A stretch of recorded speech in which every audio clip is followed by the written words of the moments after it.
ഇടുക്കി മുള്ളരിങ്ങാട് ഇന്നലെ ഉണ്ടായ കനത്ത മഴയ്ക്കിടെ ഒഴുക്കിൽപ്പെട്ട കാറ് കണ്ടെത്തി. അതിൻ്റെ ദൃശ്യമാണ് പ്രേക്ഷകർ ഇപ്പോൾ സ്ക്രീനിൽ കാണുന്നത്. മുള്ളരിങ്ങാട് ലൂർദ്മാത പള്ളി വികാരിയുടെ കാറാണ് ഒഴുക്കിൽപ്പെട്ടു പോയത്. മേഖലയിൽ വ്യാപക കൃഷിനാശം ഉണ്ടായിട്ടുണ്ട്. എബിൻ ജോസ് തൊടുപുഴയിൽ നിന്നും തത്സമയം ചേരുന്നു. Good morning Abin Jose. Car എവിടുന്നാണ് കണ്ടുപിടിച്ചത്?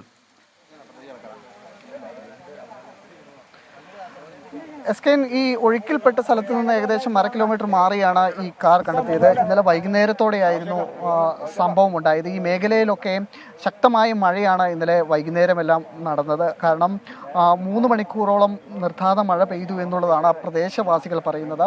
ഇതിവിടുത്തെ പള്ളി വികാരിയുടെ കാറാണ്. അദ്ദേഹം പള്ളിയിലേക്ക് വരുന്ന വഴി ഒഴുക്കിൽപ്പെടുകയായിരുന്നു. തൊട്ടടുത്ത് നിന്ന ആളുകളാണ് അദ്ദേഹത്തെ രക്ഷപ്പെടുത്തിയത്. പിന്നീട് ഈ കാർ ഒഴുകി ഇപ്പോൾ ഏകദേശം 1/2 കിലോമീറ്റർ മാറി ഈ സമീപത്തെ ഈ തോടരികിൽ തന്നെ എത്തുകയായിരുന്നു. ഈ പ്രദേശത്തൊക്കെ ഇന്നലെയും ശക്തമായ മഴയായിരുന്നു ഉണ്ടായിരുന്നത്. പ്രത്യേകിച്ച് മുള്ളരിങ്ങാട്, നേരിമംഗലം, അടിമാലി മേഖലയിലെല്ലാം ഇന്നലെ വൈകുന്നേരം ശക്തമായ മഴ പെയ്യുകയും ഈ തോടിൽ ഉൾപ്പെടെ വലിയ വെള്ളം കയറുകയും ചെയ്തു. സമീപത്ത് കൃഷിനാശം ഉണ്ടായിട്ടുണ്ട്. ആ രീതിയിലാണ് ഇപ്പോൾ നിലവിൽ ഈ കാർ ഉയർത്താനുള്ള ശ്രമമാണ് നാട്ടുകാരുടെ ഭാഗത്തു നിന്നുണ്ടാവുന്നത്. ഇന്നലെ ഏതായാലും പ്രദേശവാസികൾ കണ്ടതുകൊണ്ട് മാത്രമാണ് മറ്റ് അപകടങ്ങൾ ഒഴിവായി ഈ കാറിൻ്റെ ചില്ല് തകർത്ത് ഈ വികാരിയെ പുറത്ത് എത്തിക്കാൻ ശ്രമിച്ചത്.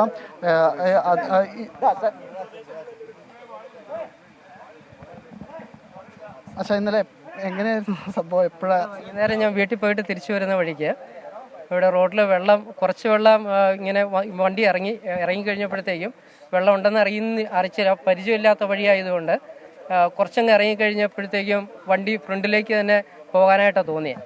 അങ്ങനെ ഫ്രണ്ടിലേക്ക് പോയി കഴിഞ്ഞപ്പോഴത്തേക്കും വണ്ടി ഒഴുക്കിപ്പെട്ടു കഴിഞ്ഞപ്പോഴത്തേക്കും ഞാൻ ഫ്രണ്ട് ഡോറ് തുറക്കാൻ നോക്കിയിട്ട് സാധിച്ചില്ല. ബാക്കിലെ സൈഡിൽ ഡോറ് തുറന്ന് ഇറങ്ങി കയറിപ്പോരുകയത്. എസ്കൻ, ഇതാണ് സംഭവം. അദ്ദേഹം തന്നെയാണ് കാര്യങ്ങൾ വിളിച്ചത്. ഏതായാലും അദ്ദേഹത്തിന് മറ്റ് അപകടങ്ങളൊന്നുമില്ലാതെ രക്ഷപ്പെടുത്തുകയാണ് നാട്ടുകാർ ചെയ്തത്. ഈ കാറ് ഉയർത്താനുള്ള ശ്രമം നടക്കുന്നുണ്ട്. നിലവിൽ ഇപ്പോൾ ഇവിടെ മഴ മാറി നിൽക്കുന്ന സാഹചര്യമാണുള്ളത്.